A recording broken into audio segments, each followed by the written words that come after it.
Sam Roberts, Coddington Road, managed to catch a word with Nick Walsh on a Thursday evening. The floodlights are on. We're about 24 hours away from quite a big game in Bedford Blues' recent history. How are the boys? They must be. It must be difficult almost to keep a lid on them all.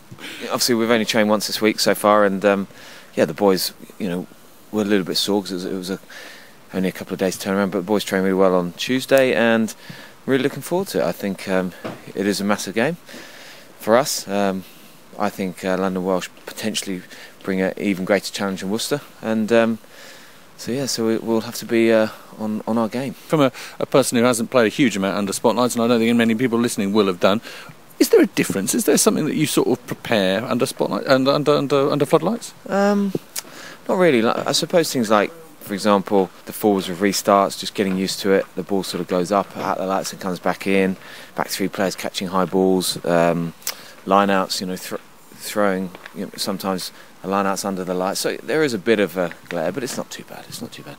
And as regards the actual game and bringing these cameras and being a national focus point, if you want, does that change anything? I suppose not really, and it just makes you more hungry to perform well, doesn't it? Yeah, it doesn't change anything in the fact that we don't want to come here and play amazingly well and lose. We want to win tomorrow.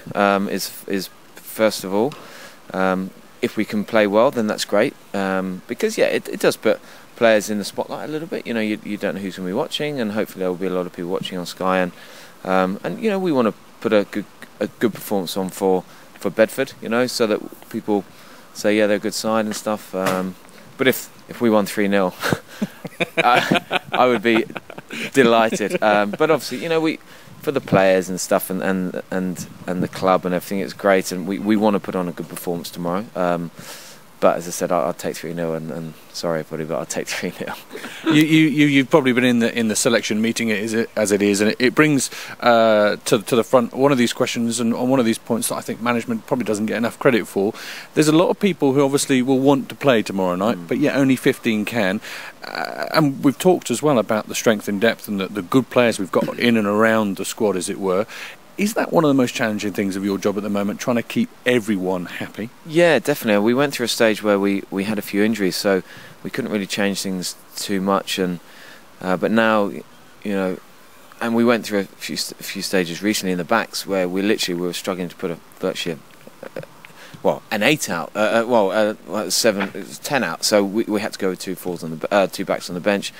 But now, we're getting people back. There's like Duncan Taylor's coming back, Brendan's fit again, and so there is selection headaches massively, but it is good because it keeps people on their toes. And I think we've been pretty good. Like, for example, if you look at last week against Nottingham, we made 7 changes to a team to go into a place where we've never won before as a club, and so it's pretty bold from us as coaches. And it is a question of trying to keep people happy, but there are going to be people disappointed because it's a big game, London Welsh here on Sky. But we can't get away from the fact that next week's a big game as well when we go away to Birmingham.